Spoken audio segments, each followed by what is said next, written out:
Ça tourne? Merci. Bonjour à tous, bonjour à toutes et bienvenue dans une nouvelle vidéo.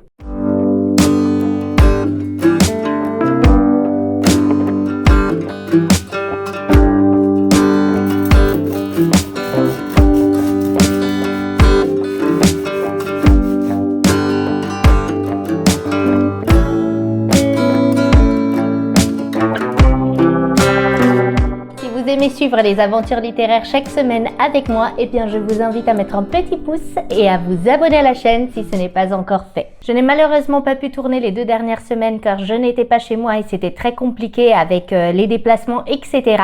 Mais j'ai quand même fait de belles lectures. Je ne vais pas les reprendre ici parce que j'aime bien vous chroniquer les lectures qui sont en cours ou les lectures que je viens de terminer. Donc, si vous voulez en savoir un peu plus sur les dernières lectures que j'ai faites et que vous ne verrez pas sur cette chaîne, vous pouvez aller sur ma page Instagram The Stolen Book où vous pourrez trouver les dernières chroniques. Je suis très à la bourre aussi avec ma page Instagram. Effectivement, j'ai plus d'une quinzaine de livres qu'il faut que je chronique vite. Donc, je vais essayer de faire ça dans les prochaines semaines en espérant réussir à remettre le tout en ordre. Je vais donc vous parler au cours de ce vlog lecture de 2 lectures en cours et une lecture terminée. Alors, je vais commencer par un livre que j'ai commencé il y a 2 jours que j'aime beaucoup et qui s'appelle L'espionne de Berlin de Mandy Robotham. Alors, de ce que je vois sur la 4e de couverture, elle avait écrit aussi L'infirmière d'Hitler et la messagère de l'ombre.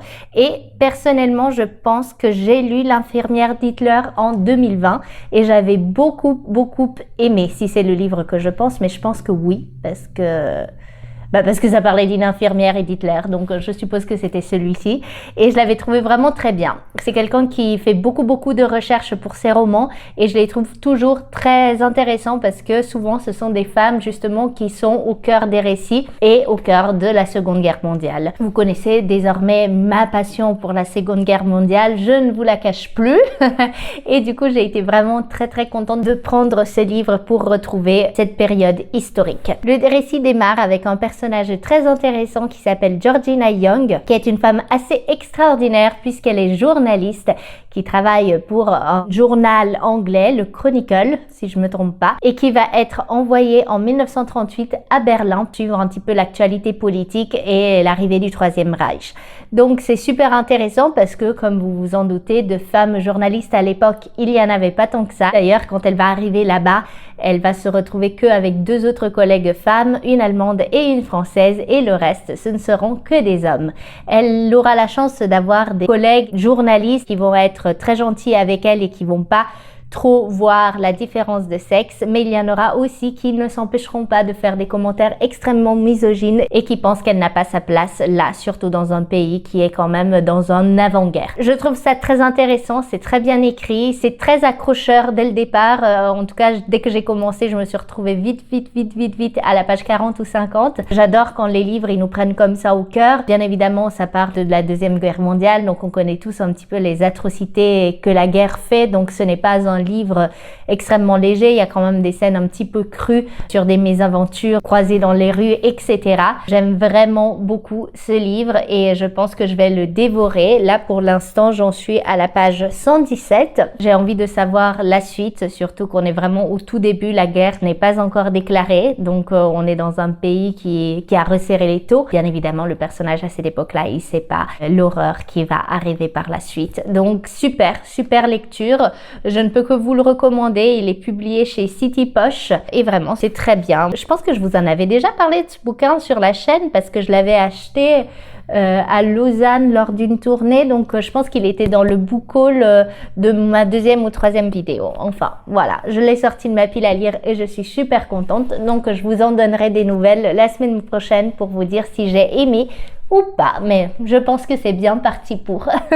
Alors, pour reprendre nos aventures littéraires, je vais vous parler d'une lecture audio que j'ai terminée la semaine dernière et que j'ai beaucoup aimée. C'est une lecture, je vais vous la présenter ici, ça s'appelle Chère voisine, je me souviens pas bien du nom de l'autrice, c'est Christine B quelque chose, mais du coup voilà. Vous pouvez retrouver sur l'écran ici à quelque part la couverture avec tous les détails et c'était une très belle surprise parce que j'ai eu la chance de découvrir ce livre grâce au catalogue gratuit d'Audible parce que comme je vous ai expliqué, quand vous avez un abonnement, vous avez un crédit audio par mois où vous pouvez choisir une lecture de votre choix et par la suite, si vous le terminez vite, eh bien vous avez à disposition ce catalogue avec certains titres dont vous pouvez en piocher et je trouve ça super. Au début, j'étais un peu sceptique parce que je me disais, bof, je sais pas, normalement dans ces trucs gratuits, ils mettent toujours des titres un peu moyens et en fait, depuis que je l'utilise, je n'ai fait que des belles découvertes, surtout des livres que je n'aurais jamais acheté avec le crédit audio, donc c'est génial parce que j'ai passé des super beaux moments. Celui-ci, c'était une de ces découvertes et c'est une écrivaine canadienne, québécoise, je pense, qui a écrit le livre et qui s'appelle donc Chère voisine. C'est très mystérieux. Il est vraiment pas long. Il ne dure que 6 minutes. 6 minutes, je serais vraiment abusée. Non, je voulais dire, il n'est vraiment pas long. Il fait juste 6 heures d'écoute et c'est un rythme très soutenu. On va se retrouver à Québec, il me semble, dans les années 1970 ou 80. Je m'en rappelle plus bien, mais c'est en tout cas une période dans ce style-là. On va suivre 3 personnages, Louise, Victor et Laurent, qui sont des voisins. Ils habitent dans le même immeuble et ils ont les appartements les uns en dessous des autres et ils vont tisser une amitié un peu particulière. Ils ne sont pas super proches, mais des événements vont faire qu'ils vont se rapprocher. Un serial killer va venir terroriser la ville de Québec et du coup, ils vont un petit peu apprendre à se connaître pour essayer de se protéger les uns les autres. C'est super intéressant parce que c'est un thriller et non une enquête policière et c'est ça qui fait la différence, c'est que on sait que ce meurtrier est là parmi ces personnages. On sait déjà qui est le meurtrier dès les premières pages, donc c'est super intriguant parce que on s'est dit bon, on sait où l'histoire va mener, mais en fait non. Pas du tout. Il est plein de rebondissements, il y a plein de choses qui se passent et j'ai trouvé vraiment ça très très cool. Je l'ai dévoré et je ne peux que vous le recommander parce que j'ai passé un super moment. C'est très intriguant, c'est très addictif. Je vais pas vous dire que c'est le livre du siècle parce que ce n'est pas le cas, mais j'ai suivi ces personnages avec beaucoup de plaisir et je me suis vraiment sentie prise au piège. J'avais envie d'en savoir plus et j'étais vraiment très heureuse parce qu'une fois terminé, eh bien le catalogue Audible gratuitement, il m'a proposé de lire le tome 2 dont je ne vous dirai même pas le titre parce que ça spoil énormément le tome 1 et d'ailleurs j'ai été extrêmement frustrée parce que quand je l'ai sélectionné, eh bien j'ai vu la chute du tome 1 alors que je ne l'avais toujours pas terminé et du coup n'allez surtout pas chercher le tome 2 dans le catalogue avant d'avoir fini le 1, vous allez vous ruiner le premier livre. Il me reste environ 4 heures d'écoute pour terminer le deuxième, mais il faut que je me dépêche parce qu'il va disparaître de mon catalogue le 10 avril, donc il faut absolument pas que je perde de temps et je compte bien le terminer d'ici lundi parce que ce serait vraiment dommage de devoir le racheter par la suite avec le crédit audio. Donc voilà, on arrive à la fin des lectures en cours ou terminées et je vous présente rapidement un petit book haul car j'ai été à la bibliothèque de ma ville. Du coup, je vais vous montrer un petit peu les livres que j'ai pris. Le premier, c'est Sorcière de la nuit de Charline Malaval. C'est un livre que j'ai découvert sur YouTube grâce au K27, je crois qu'il s'appelle sa chaîne, qui avait lu plusieurs romans de cette autrice et qui les recommandait chaudement et ça m'a donné envie. Donc Sorcière de la nuit est le livre que j'ai proposé au club de lecture de ce mois-ci puisque c'était à mon tour de faire le choix. En fait, j'ai proposé 3 choix et c'est Sorcière de la nuit qui a été retenu et j'en suis très contente parce que c'était un livre que j'avais envie de lire depuis un petit moment. 1942, ben voilà, ça se passe toujours pendant la Seconde Guerre mondiale, mais cette fois-ci dans le sud de la Russie. Anya n'a qu'un seul rêve, voler. Aux heures les plus sombres de la Seconde Guerre mondiale, elle s'engage au sein d'un escadron d'un tout nouveau genre, composé uniquement de femmes pilotes. De son entraînement sommaire à la terrible bataille de Stalingrad, Anya s'est donné des ailes. Mais à quel prix ? Moscou 2018, donc nous avons une double temporalité. Pavel assiste impuissant à la mort brutale de son meilleur ami. En partie responsable de ce drame, il part se réfugier chez son oncle à Rostov. L'homme l'initie à la recherche de vestiges de la Grande Guerre patriotique. Ensemble, ils découvrent dans la forêt l'épave d'un ancien avion et à l'intérieur les restes de son pilote. Dans ce roman poignant, Charline Malaval met en lumière des héroïnes méconnues au destin aussi tragique que flamboyant. Elle retrace le parcours de ces jeunes pilotes envoyés dans des avions déclassés combattre dans une des batailles les plus sanglantes et les plus violentes de l'histoire moderne. Voilà, je pense que ça va être génial. Donc on parle de femmes pilotes. Personnellement, je n'avais jamais entendu parler de femmes pilotes durant la Seconde Guerre mondiale. Donc il n'y a rien que ça me donne extrêmement envie. Et bon, le hasard fait que je lis 2 livres sur la Seconde Guerre mondiale d'affilée, mais je m'en fous parce que comme vous savez, j'adore. Les Sœurs Mitford Enquête, c'est un cosy mystery et souvent c'est une saga coup de cœur. Et d'ailleurs, voilà, c'est le coup de cœur des bibliothécaires aussi de ma ville, donc je ne pouvais pas le laisser là. Par l'auteur des Chroniques de Downton Abbey, la nouvelle série qui mêle mystère, glamour et la vie extraordinaire des Sœurs Mitford. Alors je lis ça, j'adore Downton Abbey, forcément, je suis déjà conquise. 1919, Nancy Mitford, l'aînée de la famille, est une jeune femme pétillante et romanesque à l'aube de ses 18 ans. Louisa Cannon, sa domestique et confidente, est arrivée sous peu au service de la famille Mitford. Mais tout bascule le jour où elle se retrouve embarquée dans une sombre affaire.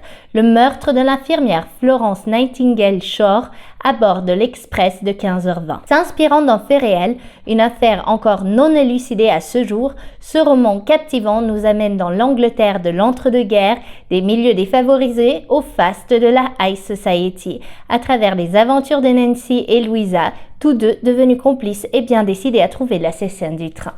Donc génial, j'ai vraiment hâte de le commencer, ça faisait longtemps qu'il était dans ma palle, il est quand même assez conséquent et il fait environ 500 pages, mais je pense sincèrement que ça va se lire très très vite comme tout cosy mystery qui se respecte. J'ai vu qu'à la bibliothèque ils avaient aussi les 2 tomes suivants, donc si ça me plaît, pourquoi pas la continuer. Bien évidemment la vidéo a coupé, sinon c'est pas drôle, j'en ai marre de ce téléphone. Le dernier livre que j'ai pris c'est Alice Guy de Catel et Bocquet, publié chez Casterman. C'est une BD qui parle justement de la vie de Alice Guy et je l'ai vu énormément passer partout et c'est aussi, comme vous voyez, le coup de cœur des bibliothécaires. Donc je pense que ça va être une petite pépite, que c'est une biographie. Moi j'adore tout ce qui est biographie à lire en BD, vous avez bien pu le voir si vous avez vu certains de mes vlogs précédents. C'est en blanc et noir comme ça.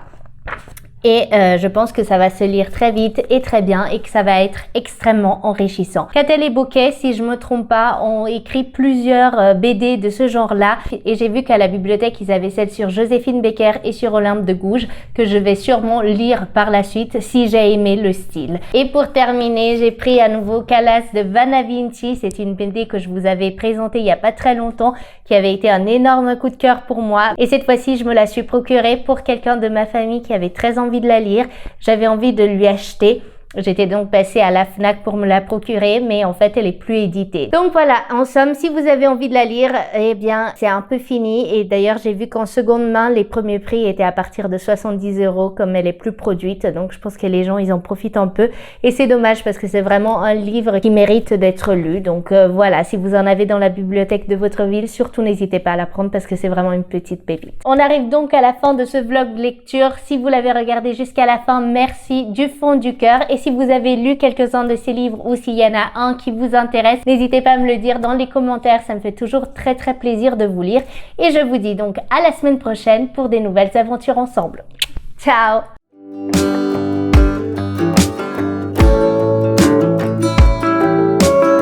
L'autre livre que j'ai pris, c'est un cosy mystery dont j'ai entendu énormément parler et d'ailleurs même la librairie. Le deuxième livre que je vais vous présenter, c'est un livre dont j'ai énormément entendu parler sur Bookstagram ou sur YouTube et c'est Les Sœurs Mitford et il s'appelle Les 3 Sœurs